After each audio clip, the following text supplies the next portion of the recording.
నమస్తే అండి, welcome to my channel Vijay Lokesh cooking blogs. ఈరోజు మనము బ్రెడ్ మిల్క్ బాల్స్ ఎలా తయారు చేయాలో చూద్దామండి. ఈ బాల్స్ చాలా టేస్టీగానే ఉంటుంది, చాలా రౌండ్గా ఉంటుంది కాబట్టి హెల్తీగానే ఉంటుంది. హెల్తీకి చాలా మంచిది. ఎవరైనా బంధువులు వస్తే క్విక్ చేయొచ్చు. ఇప్పుడైతే 4 స్లైసెస్ బ్రెడ్ తీసుకుందాం. ఇప్పుడు చిన్న పీసులుగా మిక్సీ జార్లో వేసేసుకొని దీన్ని నున్నగా కాకుండా కొంచెం బరకగా గ్రైండ్ చేసేసుకోవాలి. అప్పుడు సాఫ్ట్గా బ్రెడ్ మిల్క్ బాల్స్ చాలా బాగా వస్తుంది.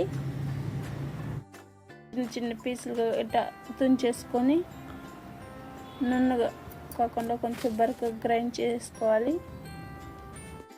మనము మిక్సీ జార్లో పట్టేసుకుందాం. ఇప్పుడైతే మనం మిక్సీ పట్టేసుకున్నాము. ముందుగా స్టవ్ వెలిగించుకుని కడాయి పెట్టేసుకుందాం. పౌడర్ని స్టిర్ చేసేసుకుందాం 10 నిమిషాలు. వేసుకోవడం వల్ల సాఫ్ట్గా వస్తుంది. బాల్స్ చాలా తీయగాను ఉంటుంది. నీళ్ళు పెట్టేసుకొని స్టిర్ చేసుకోవాలి. దించేసుకుంటే మీడియం ఫ్లేమ్లో స్టిర్ చేసుకుంటూ ఉండాలి.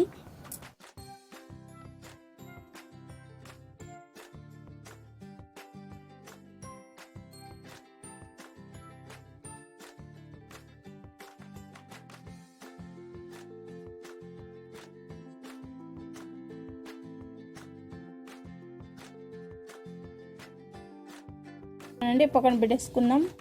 ఫ్రైలో 1 కప్పు షుగర్ వేసుకొని 2 స్పూన్ల నీళ్ళు యాడ్ చేసుకొని అది షుగర్ కరిగిపోయిన తర్వాత బ్రెడ్ పౌడర్ మిక్సీ జార్లో వేసుకున్నదాన్ని ఇలా గ్రైండ్ చేసేసుకోవాలి.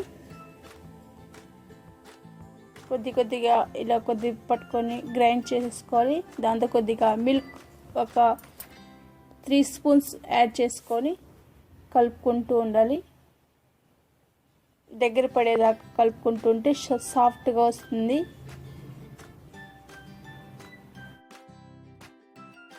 సాఫ్ట్గాను రావాలి, బాండ్లీకి అతుక్కోకుండా రావాలి.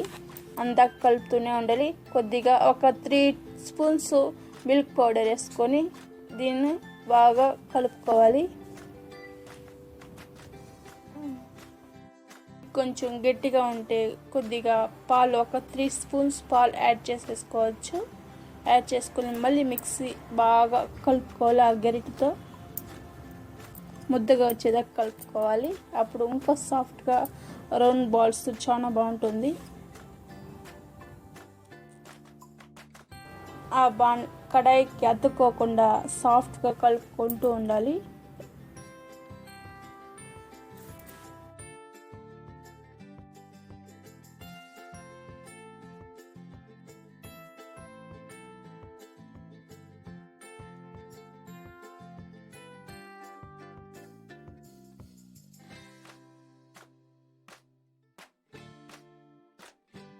నాకైతే అయిపోయిందండి. ఇలాచి పౌడర్ 1 స్పూన్ వేసుకొని బాగా కలుపుకోవాలి. కలుపుకున్న తర్వాత స్టవ్ ఆఫ్ చేసుకుందాం. స్టవ్ ఆఫ్ చేసుకుని చిన్న రౌండ్లుగా బాల్స్గా చేసుకోవాలండి. తర్వాత bread milk balls ready. Video నచ్చినట్లయితే లైక్ చేయండి, షేర్ చేయండి, సబ్స్క్రైబ్ చేయండి.